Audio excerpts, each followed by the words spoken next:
വരൂ അച്ചമ്മേ. അച്ചമ്മയോട് കർണേട്ടന് ഒരുപാട് ഇഷ്ടമാണ്. ഒരു ദിവസം പോലും മുടങ്ങാതെ കർണേട്ടൻ അച്ചമ്മയെ വന്ന് കാണാറുമുണ്ട്. പക്ഷേ അച്ചമ്മ അറിയാതെയാണെന്ന് മാത്രം. അതെയോ? അങ്ങനെ അവൻ മോളോട് പറഞ്ഞോ? കർണേട്ടൻ പറഞ്ഞതല്ല, ഞാൻ അറിഞ്ഞതാണ്. എന്തിനാ അങ്ങനെ മറഞ്ഞു നിന്ന് കാണുന്നത്? എൻ്റെ മുന്നിൽ വന്നൂടെ അവന്? അതല്ലേ എനിക്ക് സന്തോഷം.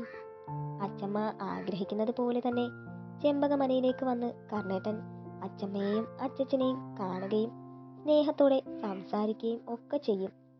ഒരിക്കലും അതൊന്നും നടക്കുമെന്ന് എനിക്ക് തോന്നുന്നില്ല മോളെ. നടക്കും അച്ചമ്മേ, ഒക്കെ നടക്കും. അച്ചമ്മ കാത്തിരുന്നു. ഞാൻ പോയി കർണേട്ടനെ വിളിച്ചിട്ട് വരാം. അവൾ മുകളിലേക്ക് ചെല്ലുമ്പോൾ കർണൻ റൂമിലുണ്ടായിരുന്നില്ല.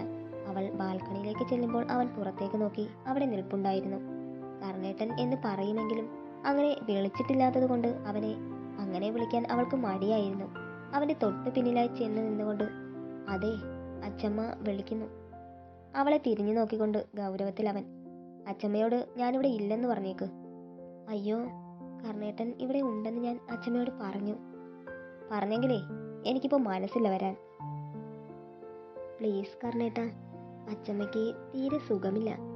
എന്നിട്ടും കർണേട്ടനെ ഒന്ന് കാണണമെന്നുള്ള ആഗ്രഹം കൊണ്ട് മാത്രമാണ് ഇവിടെ വരെ വന്നത്. എന്നിട്ട് വന്നൊന്ന് കാണാതിരുന്നാൽ അച്ചമ്മയ്ക്ക് എന്തുമാത്രം സങ്കടമാകും. അത് കേട്ട് അവൻ അവളെ ഒന്ന് നോക്കി.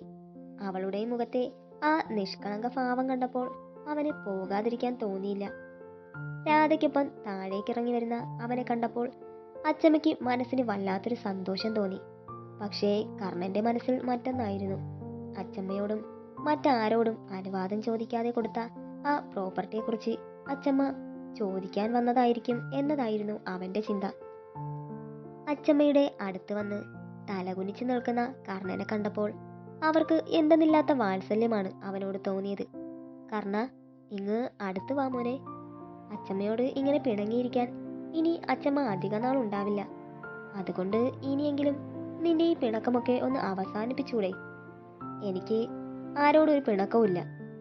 അച്ചമ്മയുടെ മുഖത്തേക്ക് നോക്കാതെ എങ്ങോ നോക്കി പറയുന്ന കർണനെ കണ്ട് അച്ചമ്മ, കർണ, എൻ്റെ മുഖത്തേക്ക് നോക്കി നീ പറ, നിനക്ക് പിണക്കമില്ലെന്ന്. മുഖം കോണി എങ്ങോ നോക്കി നിൽക്കുന്ന കർണനെ കണ്ടപ്പോൾ രാധയ്ക്ക് ചിരി വന്നു. വാപ്പൊത്തിച്ചിരിക്കുന്ന രാധയെ കണ്ടപ്പോൾ കർണൻ ദേഷ്യത്തോടെ അവളെ നോക്കിയെങ്കിലും അവൾ ഒരു കൂസലുമില്ലാതെ അവന്റെ മുന്നിൽ തന്നെ നിന്നു. അച്ചമ്മ കൂടെയുണ്ട് എന്ന ധൈര്യമായിരുന്നു അവളുടെ മുഖത്ത്. കർണ, മോനോട് അച്ചമ്മ ഒരു കാര്യം ചോദിച്ചാൽ മോനത് വിഷമാകരുത്. ആ, എന്താണെങ്കിലും ചോദിക്ക്. രാധ, ഇങ്ങനെയാണോ അച്ചമ്മയോട് സംസാരിക്കുന്നത്? സ്നേഹത്തോടെ പറയണ്ടേ? എന്താണെങ്കിലും അച്ചമ്മ പറഞ്ഞോ, എനിക്ക് ഒരു വിഷമവുമാകില്ലെന്ന്. അത് കേട്ട് ചിരിച്ചുകൊണ്ട് അച്ചമ്മ അവളുടെ തലയിൽ തലോടി. അതുകൂടി കേട്ടപ്പോൾ കർണന് ഒന്നുകൂടി ദേഷ്യം വന്നു. എൻ്റെ മുന്നിൽ നിന്ന് സംസാരിക്കാത്തവളാ. അച്ചമ്മ ഇരിക്കുന്ന തൻ്റെടായിരിക്കും ഇവൾ കാണിച്ചു കൂട്ടുന്നത്. കർണ, നീ അവളെ നോക്കി പേടിപ്പിക്കേണ്ട. എന്നോടുള്ള സ്നേഹം കൊണ്ട് അവൾ പറഞ്ഞെന്നേ ഉള്ളൂ. നിനക്ക് ഇഷ്ടമുള്ളതുപോലെ തന്നെ നീ എന്നോട് സംസാരിച്ചാൽ മതി. അച്ചമ്മയ്ക്ക് അതിലൊരു വിഷമവുമില്ല. പിന്നെ ഞാൻ ചോദിക്കാൻ വന്ന കാര്യം, എന്തിനാ കർണ അച്ചമ്മയോട് ഒരു വാക്ക് പോലും ചോദിക്കാതെ നീ ആ വസ്തു വിറ്റത്? അത്ര പൈസയുടെ ആവശ്യം നിനക്കുണ്ടായിരുന്നെങ്കിൽ അച്ചമ്മയോട് ചോദിക്കാമായിരുന്നില്ലേ? ഇന്നലെ തേങ്ങ എടുത്താനായി അവിടെ ആൾ ചെന്നപ്പോഴാണ് അറിയുന്നത്. വീട്ടിൽ മറ്റാരും അറിഞ്ഞിട്ടില്ല. അവർ വന്ന് എന്നോട് പറഞ്ഞപ്പോൾ ഈ വിവരം മറ്റാരോടും പറയണ്ട എന്ന് ഞാൻ തന്നെയാ പറഞ്ഞത്. റൂമിലിരുന്ന് ഇതൊക്കെ കേട്ടുകൊണ്ട് ദീപ, ഓ, അവൻ ചെയ്യുന്നതൊക്കെ ഒളിച്ചു വെക്കാൻ അച്ചമ്മയ്ക്ക് നല്ല മിടുക്കല്ലേ. ആ വസ്തു എൻ്റെ ഏട്ടൻ എത്ര തവണ ചോദിച്ചതാ. അപ്പോഴൊക്കെ രുദ്രേട്ടൻ പറയുമായിരുന്നു, കർണന് ഒരു കുടുംബമാകുമ്പോൾ വീട് വെച്ച് താമസിക്കാനായി അച്ചമ്മ ഇഷ്ടദാനമായി നൽകിയതാണെന്ന്, അതൊരിക്കലും വിൽക്കില്ല എന്ന്. എന്നിട്ടിപ്പോ 3 കാശിന് വിറ്റത് കണ്ടില്ലേ? എനിക്ക് അപ്പോഴേ അറിയാമായിരുന്നു ആ കള്ളുകൂടിയൻ ഇതൊക്കെ വിറ്റ് തുലയ്ക്കുമെന്ന്. അഞ്ജന, ദീപേ, ഒന്ന് പതുക്കെ പറ, അച്ചമ്മ കേൾക്കും. കേൾക്കട്ടെ, എനിക്കെന്താ. കർണ, മോനിക്ക് എന്തായിരുന്നു ഇത്ര കാശിന്റെ ആവശ്യം? മറുപടിയില്ലാതെ തലകുനിച്ച് നിൽക്കുന്ന കർണനെ കണ്ട് രാധ, എന്തെങ്കിലും നല്ല കാര്യത്തിനായിട്ടായിരിക്കും അച്ചമ്മേ, അല്ലാതെ ഇത്ര ക്യാഷൊന്നും കർണേട്ടൻ ദൂർത്തടിച്ച് കളയില്ല. അത് കേട്ട് കർണൻ അവളെ തന്നെ നോക്കി. അച്ചമ്മ, ഭർത്താവിന് നല്ല സപ്പോർട്ടാണല്ലോ ഭാര്യ, പിന്നെന്ത് വേണം? ചായ കുടിച്ചു കഴിഞ്ഞ് കുറച്ച് സമയത്തിന് ശേഷം അച്ചമ്മ അവിടെ നിന്നും പോരാനായി ഇറങ്ങിയപ്പോൾ രാധ, അച്ചമ്മേ, നടന്നു പോകേണ്ട, കർണേട്ടൻ കൊണ്ടാക്കും. ഏയ് വേണ്ട, പറയാൻ പോയത്. അതുകൊണ്ടല്ലേ എന്നോട് ചോദിക്കാനായിട്ട് അവൾ ഓടി വന്നത്. എങ്കിലും ഗോപിയേട്ട, ഉറക്കത്തിൽ സംസാരിക്കുന്ന ശീലം എനിക്ക് ഉണ്ടായിരുന്നില്ലല്ലോ. ഓ, അതൊക്കെ ഉണ്ടാകാൻ അധിക സമയം വേണ്ടല്ലോ. എങ്കിൽ പിന്നെ ആരും അക്കാര്യം എന്നോട് പറഞ്ഞിട്ടില്ലല്ലോ. അതിന് നിനക്കൊപ്പം ആരെങ്കിലും കിടന്നാലല്ലേ നീ സംസാരിക്കുന്നത് കേൾക്കാൻ പറ്റൂ. ഇപ്പോ നിന്റെ റൂമിൽ രാധ ഉണ്ടായതുകൊണ്ട് അവൾ കേട്ടു. താടിക്ക് കയ്യും കൊടുത്ത് ചിന്തിച്ചു നിൽക്കുന്ന കർണനെ കണ്ട്, ഓ ഭാഗ്യം, അവൻ വിശ്വസിച്ചു എന്ന് തോന്നുന്നു. എങ്കിൽ പിന്നെ ഞാൻ പോവുകയാണ്. ദേ, ഈ പറഞ്ഞതൊക്കെ സത്യമാണല്ലോ. കള്ളം പറഞ്ഞ് കർണനെ പറ്റിക്കാൻ നോക്കിയാലുണ്ടല്ലോ, അറിയാലോ കർണന്റെ സ്വഭാവം. എന്റെ കർണ, നിന്നെ പറ്റിച്ചിട്ട് എനിക്ക് എന്ത് കിട്ടാനാ?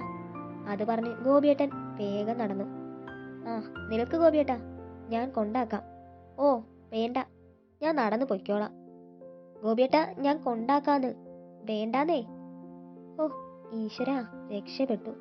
ആശ്വാസത്തോടെ അയാൾ അവിടെ നിന്ന് നടന്നു നീങ്ങി. രാത്രിയിൽ കർണൻ വരുന്നത് നോക്കി ബാൽക്കണിയിൽ നിൽക്കുന്ന രാധ അവന്റെ ബുള്ളറ്റിന്റെ ശബ്ദം കേട്ടപാടെ ഓടി താഴെ ഇറങ്ങി വന്ന് വാതിൽ തുറന്നു.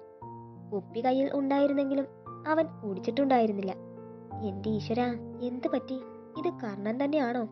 ആശ്ചര്യത്തോടെ അവൾ അവനെ നോക്കുന്നത് കണ്ട് അവൻ വേഗം കയറി മുകളിലേക്ക് പോയി. കുടിച്ചിട്ട് വരുന്ന കർണനായിരുന്നെങ്കിൽ സമാധാനമായിട്ട് പിറകെ കയറി പോകായിരുന്നു. ഇതിപ്പോ എന്തോ ദേഷ്യമുള്ളത് പോലെയാ തുറച്ചു നോക്കുന്നത്.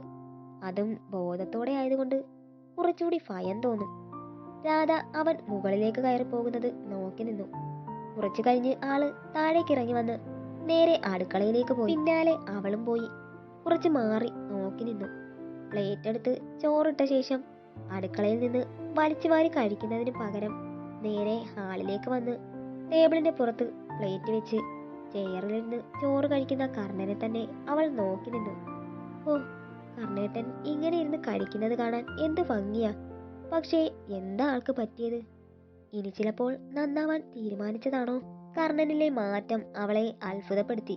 പക്ഷേ എന്തിനാണെന്ന് മാത്രം മനസ്സിലായില്ല. അവൻ കഴിച്ച പാത്രമൊക്കെ കഴുകി വെച്ച ശേഷം അവൾ മുകളിലേക്ക് ചെല്ലുമ്പോൾ ബെഡിൽ ഫോൺ നോക്കി കിടക്കുകയായിരുന്നു. ആ കാഴ്ചയും അവൾക്ക് അത്ഭുതമായിരുന്നു. നിലത്ത് ബെഡ്ഷീറ്റ് വിരിക്കുന്ന രാധയെ കണ്ട് അവൻ, നീ ഇന്ന് ഇവിടെയാണോ കിടക്കുന്നത്? ആ അതെ. അതെന്തിനാ നീ ഇവിടെ കിടക്കുന്നത്?